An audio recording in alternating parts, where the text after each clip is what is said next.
Hey guys, welcome to another episode of the Revenue Ops and ABM Alignment. Today I'm with Darren Fay. Hey Darren, Hey Romeo, thanks welcome for to the having me. show. Sure. So today we will go into your experience and how you ended up in RevOps, but also you are one of the advocates on LinkedIn for all this change management when it comes to revenue operations and also the intent-based revenue ops framework that I would love to talk to you about.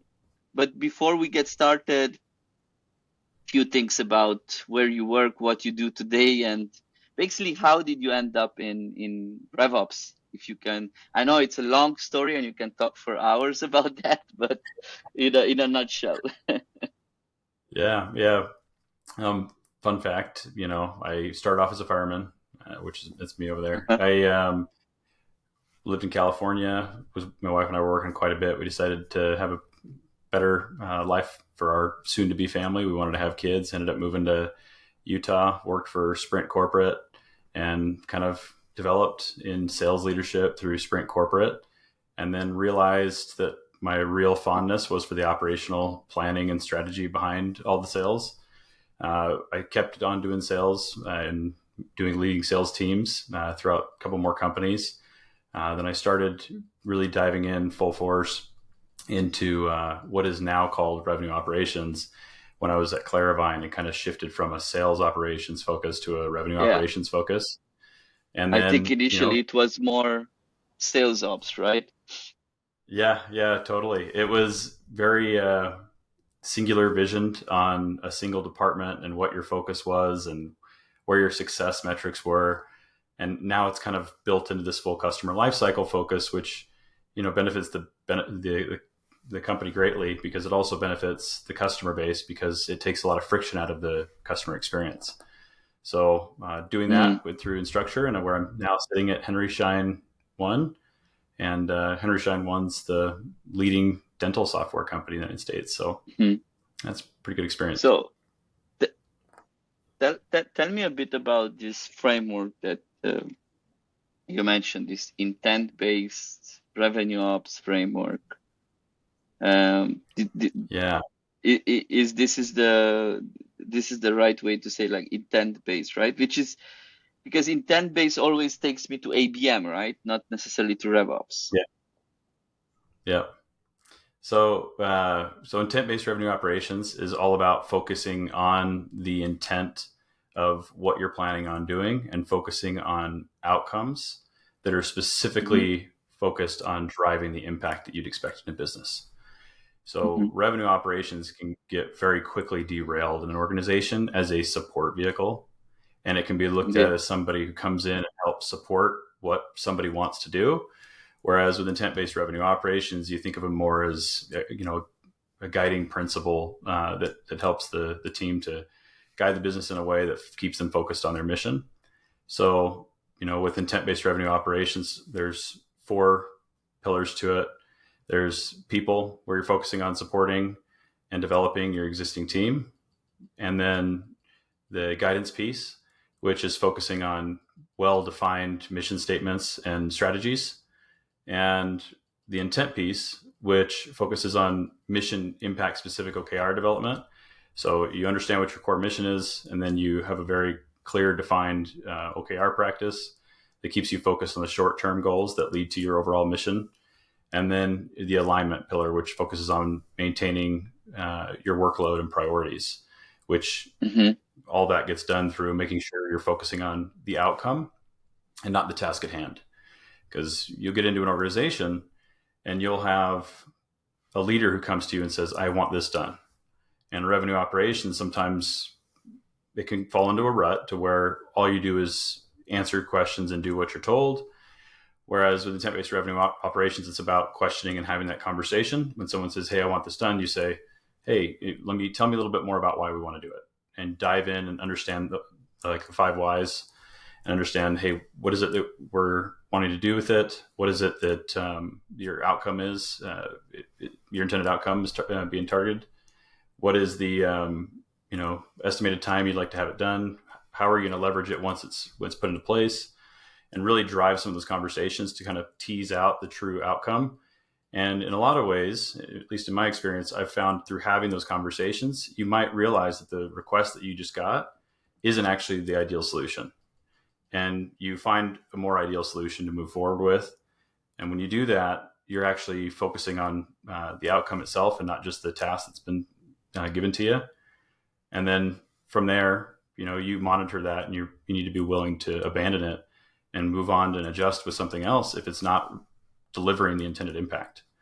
Because we don't want to be so, single-minded focused on getting something done that we've missed the big picture on what we're trying to accomplish. Yeah, and I think the biggest challenge of us RevOps specialists is how can we get from that, the Salesforce or the HubSpot tech guy, right, that fixes stuff, like from that idea of fire extinguishing moment to a more strategic,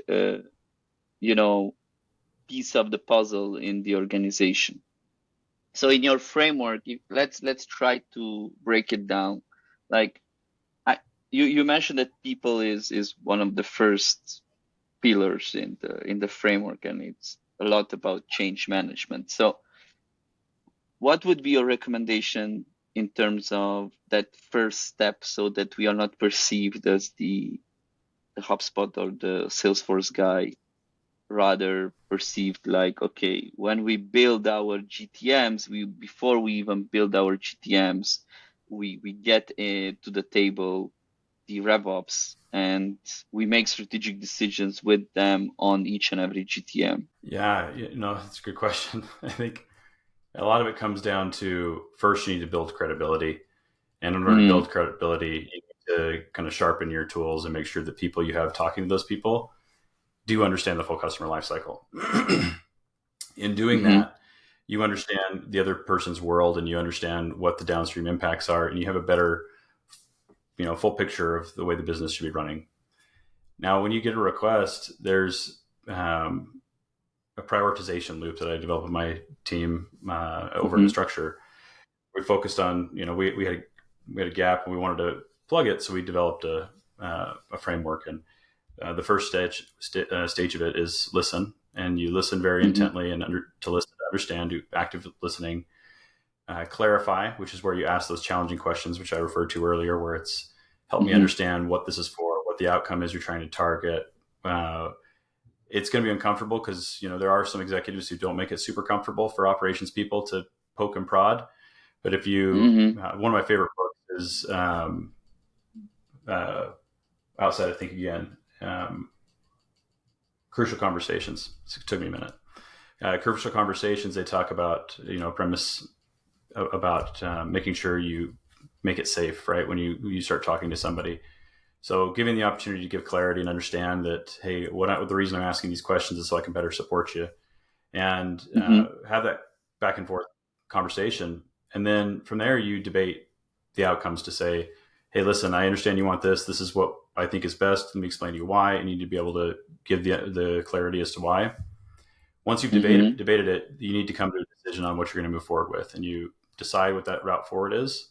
And then from there, you're going to persuade not just that person, but the rest of the people who are stakeholders within it, to make sure that you can persuade them so that you can get everybody on board, so that they understand what's the best route forward and which route we're going to be taking. And then you execute on that. And then from there, you learn from the experience and then repeat that process, because you're going to continually get new pieces of feedback when it's coming to your desk. And the people aspect, in order to start that process, the bare bones is empowering your people to have those conversations with the higher ups, empowering them to understand how to communicate certain things and to focus on the business and not be too technical. Because when you have somebody who is highly technical communicating to an executive, you're probably not going to have the time investment that you think you're going to have in that conversation. It's going to be a very short-lived conversation, and you need to speak with brevity and get to the point and get to the meat and potatoes of what you want to say, and make sure you hook them and you can have a crucial conversation. Yeah, so this is more like you're becoming a consultant, right? It's like, what is it?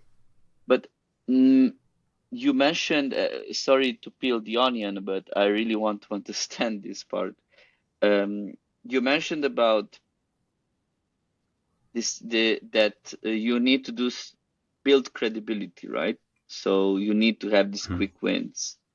Besides understanding the customer journey, which is okay, it's a more like a discovery methodology, right? You're understanding the business at the end of the day. But how can we build that initial credibility? Is it like, should we have some kind of mini projects that we implement right away, like some quick wins, and we have those quick wins, and then based on that we develop further on this strategically? And if yes, what are some of the examples of these quick wins that we could implement? Yeah, you know, in some ways, I think the quick wins are just about building trust. So, like Patrick Lencioni Mm-hmm. talks about in the advantage about you know, trust being a foundational pillar in any healthy organization, right? I think Mm-hmm. having that conversation with those leaders and saying, "Hey, I understand you want me to do this. Let me talk to you through my process." And I believe in just in true change management fashion, transparency is what breeds confidence. So if Mm-hmm. somebody is hiding something, you lose confidence in that person because there's something that you don't fully understand. When in doubt, give transparency, and that's how you can build trust right at the get-go. But making Mm-hmm. sure that you're clear with your intentions, having that conversation, and then meeting them halfway in some certain circumstances as you start to develop and squeeze a little bit harder onto making sure that you're doing what you need to be doing that's best for the business and for them.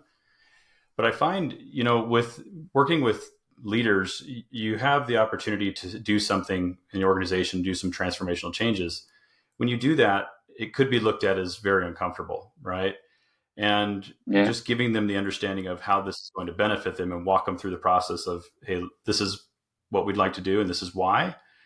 You exercise that same principle back into building the initial credibility with them, is by helping them understand, you know, this is a recommendation I have and this is why. Walk them through that process, give them transparency, and then execute on it, and then follow up. And that's the key point. I think in operations we get so busy sometimes that we say, great, we implemented this, we're moving on, we're on to something else. But following up with that implementation, any type of new change I do in a system, I like to document what that change is with the intended impact, what we're going to be using it for, and I revisit that and I set the interval for review. You go in and review that and you say, okay, is it delivering the desired impact? What's going on with it? You can reduce tech debt and tell them, hey, listen, we noticed that this hasn't been used. We're going to pull this out. Then you can be proactive, which builds additional trust because they asked you to do something, you're doing it, but you're following up with something that they're not thinking about. And anytime you can bring something to somebody with a solution that they weren't thinking about that solves a problem for them, they're going to have a ton of trust in you. Mm-hmm. Yeah. Okay, so we have this side, and then this was the people side, right? Like, what was the Mm-hmm. next step in the funnel? So let's dive deeper into that Yeah, so guidance, well-defined guidance. mission strategy. So if, yeah, mission statement or strategy, if you don't have that in your organization right now, and you don't feel like there's something in there that uh, delivers inspiration or delivers focus for the organization for the long haul, then, you know, I recommend creating one for your operations team. Even if you Mm-hmm. have one for your company, if you feel like you need to influence and have a little bit more clarity from the revenue operation structure, I believe in having one and making sure at your core principle, you're focused on people because the people are the ones who are doing the work and they're the ones who are behind all the strategy and what you're doing.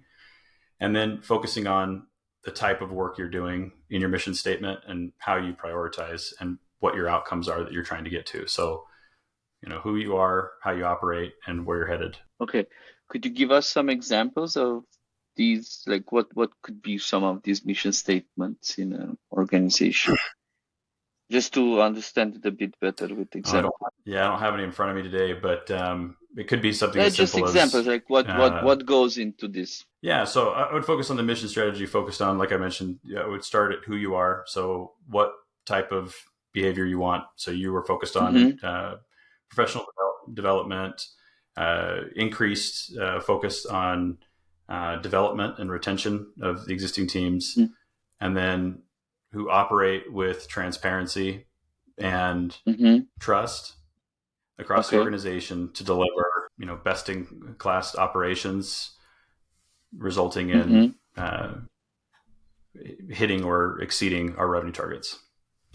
So Yeah, so some kind of outcome also, like what represent yeah, us, what represents us, why we are here, and what we are striving for. What is that outcome that we want to get out, like, yeah, of the team? Got it, got it. Okay, so we have that, and the next piece was process, as far as I remember. intention. So yeah, mission, impact, specific OKRs. Intention. So yeah, so making Mm-hmm. sure once you have that mission statement, the work that you're doing is focused on mission, impact, specific OKRs. So if your Mm-hmm. OKRs that you're developing are not aimed at the mission that you're trying to achieve, or they're not following suit with the mission or the high level vision statement of your business, then you should relook at some of your OKRs. Making sure those OKRs are clear and well defined is super important. Following true OKR methodology, where you're not using acronyms, you're making it very simple. You're shooting for the Mm-hmm. stars, and if you hit 70%, it's a success. And then from there, when you have that mission, impact, specific OKR, you're giving that guidance to your team. It doesn't just stop with developing those. You need to continually reinforce them. So at Mm-hmm. your meetings, you need to make sure everyone's aware, this is where we're headed, these are our objectives, this is what we're working on, how are we doing against them? And at any point, again, this is intent-based revenue operations. It's about being willing to abandon something. So if you find that you're doing an OKR that is not delivering on expectations, and you're not seeing the results you expected from your key performance indicators, then you need to adjust, and you need to make sure we're not just so focused on completing an OKR to say we completed an OKR, and we need to be more focused on completing the outcome that we're intending as a part of that OKR. Mm. Okay, got it. So, these are some kind of initiatives that you will do, but how do you choose these initiatives? Is it like, because I suppose after you map the whole customer journey, there will be a lot of actual initiatives you could have. So you need to prioritize somehow, right? Like when I was in the world of conversion rate optimization, we were doing a bunch of tests for e-commerces. We always had this prioritization, some kind of formula, right, in a huge Excel, where we would choose all the elements and how hard it is to be done, what is the uh, outcome that we expect, and what are trying to map those quick wins, right? These initiatives, is it something similar, or how would you prioritize it? Yeah, you bring up a good point. I do see that there's some companies who will develop their OKRs at the top, and they may be too specific that operations may not be able to find something that can tie to it, right? Yeah. And when you look at the well-defined mission statement and strategy for guidance, if you were to start there and you make sure from the high level, from the executive standpoint, if you're at a smaller company, or you have given the opportunity to a larger company to build something like this out, you would want to start with the OKR development on the executive level. And in that executive level, you want to make sure that they're keeping them general enough that they can be touched by a multitude of different departments. If they get too specific, then what happens is those departments don't have flexibility or capability of building their own OKRs to truly nest into the overall OKRs for the organization. Mm-hmm. So from a high level, when you start going and developing your own, if you can't, my rule of thumb is, if I can't find a way to make all of our OKRs align with one of the corporate OKRs, we find an OKR that meets our team's mission statement. So how can we go through Okay. and one of the things our mission statement is, around simplifying our customer experience to maximize revenue. So that's like Mm-hmm. one part of my personal one right now. And Mm-hmm. so if we're unable to build an OKR that aligns with the corporate OKRs, that would be something we build something against, which would be to have an OKR developed around simplifying the customer experience that's internal and external. So our internal processes are part of that customer experience as well to maximize our revenue, and we'll put something against that as well. I love it because it amplifies the importance of mission statement, right? Because Mhm. it's like if mission statement is just there to be some kind of a identity thingy, then maybe there is not so much practicality in it. But if you put it into this, prioritization formula, let's say, then it gives much more importance to the mission statement. Because as you said, okay, we say we will simplify, so then let's walk the talk and actually do that when we choose the initiatives. Love it. Great. So we chose the initiatives, and then I suppose it's the process, the execution, or sprints, or what would be obvious next step. Yeah, the next step is alignment. So that's the last part of it, which Mm-hmm. is making sure that you're maintaining the workload and priorities. So everybody's going to use a different type of prioritization framework. They're going to use use Scrum, they may use Agile, they may use a whole slew of other different methodologies to get their work done and prioritized. But at the end of the day, maintaining that and maintaining alignment is really important. So, in order to do that and maintain proper alignment and priorities across the organization, it's not just prioritizing your own personal workload, but it's prioritizing the business. So, intent based revenue operations isn't necessarily about, hey, let me prioritize what I have, but let me prioritize what we should be doing in order to achieve the outcome that we're focusing on. And if we don't have something tied to an OKR or a mission statement, and we're not constantly focusing and we're maniacal about making sure that we're focused on the outcome, we'll get distracted by the task. And so the idea is maintaining that prioritization by maintaining an understanding of the value that your work is bringing to the business and making sure that you're constantly focusing on that. And then if somebody comes up and brings something new to you, making sure that you're willing to have those conversations to push back and say, hey, listen, I understand you want this done. This is why I have this on my plate right now. This is why this is more important. This is going to drive X, Y, and Z. Help me understand why, and not being afraid to challenge and ask those questions around why I should be focusing or changing direction.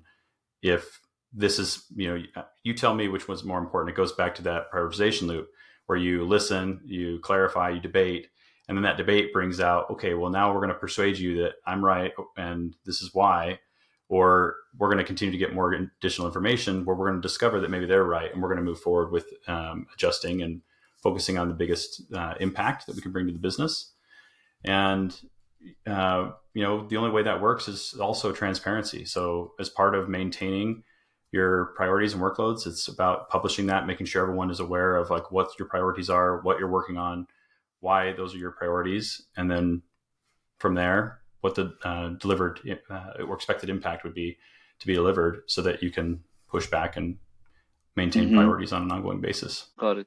So if let's think about the competences of who should be in this team, right? Because I suppose when you implement such framework, maybe the team that you have, or and also the economic uncertainty, everything changed, right? So there are different competences or skills needed to run this. Like even if we talk about Yep.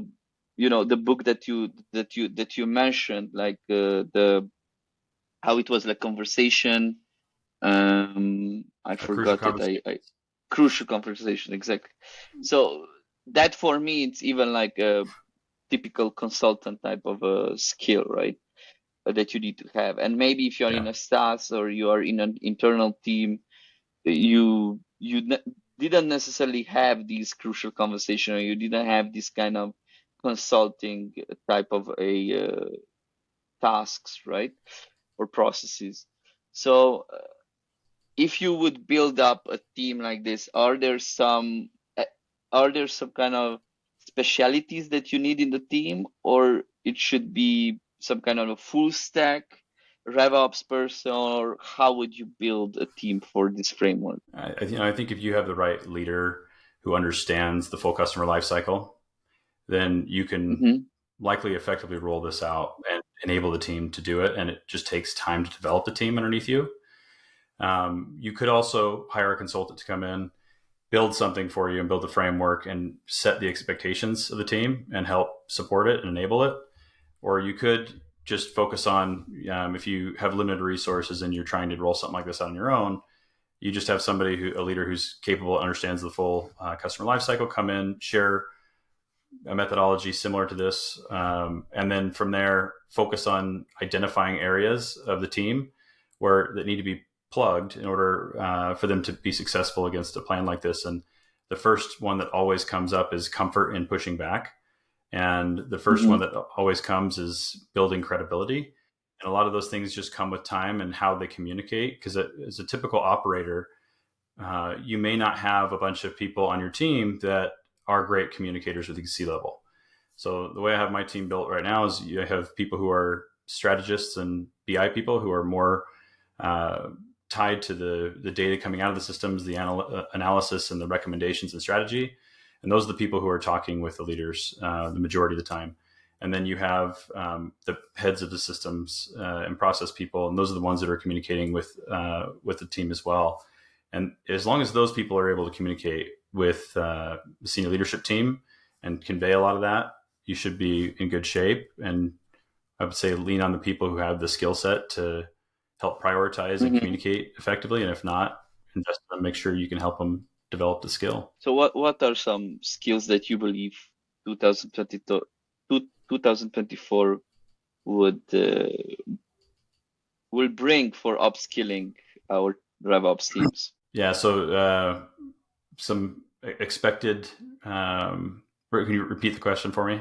Like what are those skills that you think we need to ups to let's say to upskill in 2024 as RevOps teams, right? Because maybe AI, maybe I don't know, because the whole process changes, right? So we need to learn new things at the end of the day as a RevOps team to support the framework, to support the GTMs in these uncertain times. Yeah, I think core fundamental skill set that should be developed in ops people, if they haven't already developed it, is the hunger to continually learn.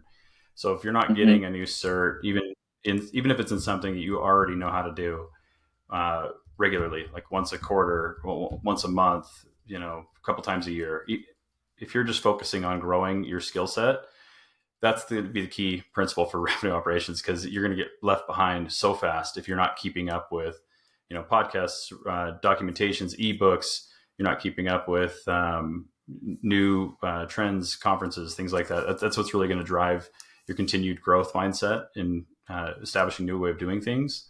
The other thing that is going to be huge is going to be AI. I think I use AI a ton. My own personal work, I love it. I think it's super helpful. Understanding how to do prompts is really important. It's going to continue to be important because things are going to be switching over to conversational, AI, and you're going to be doing more and more of that. And it's going to be less of tailor fit AI. You're going to have to be able to do more with it, have more customization behind it in a lot of the new products that come to market.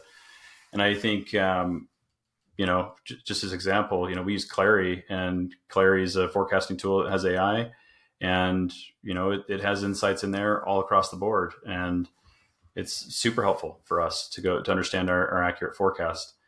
Granted, they've made it simple, but with ChatGPT, you have to get pretty good at prompting, and you can get a lot of good insight out of ChatGPT.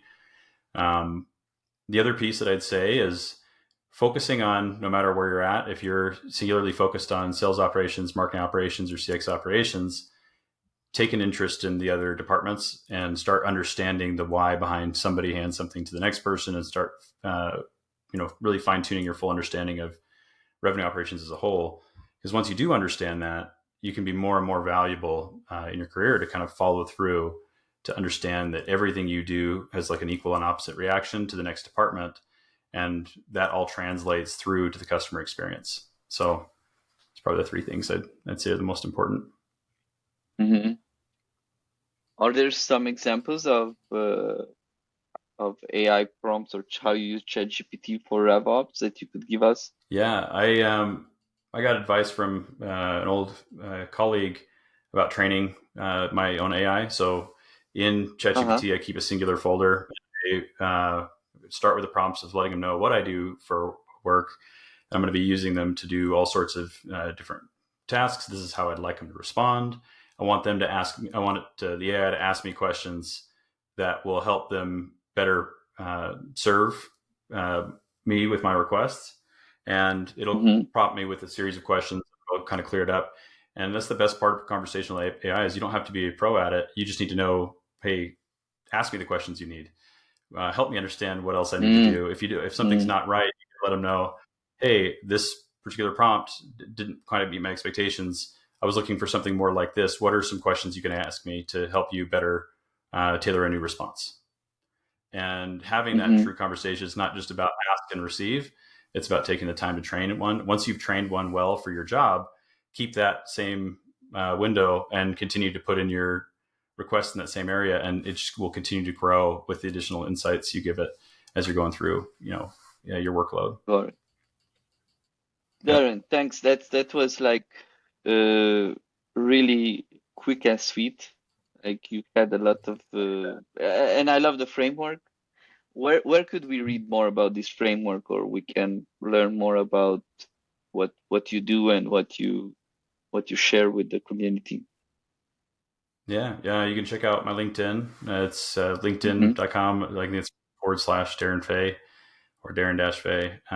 Go to peakrevops.com or revopsroundtable.com. RevOps-roundtable.com. Great. And you have somewhere this framework, or Yeah, I have it listed on peakrevops.com Mhm. as well as LinkedIn, and then as well as the website. So it's on Okay. my Cool. profile as well as websites. Great, great. Thanks a lot, Darren. Thanks a lot for this short and quick and very good nugget of RevOps. And thanks, guys, for tuning in. Follow Darren on LinkedIn, and we are all in touch. Thanks a lot. Thanks, Romeo. Thanks, Darren. Cheers. Cheers.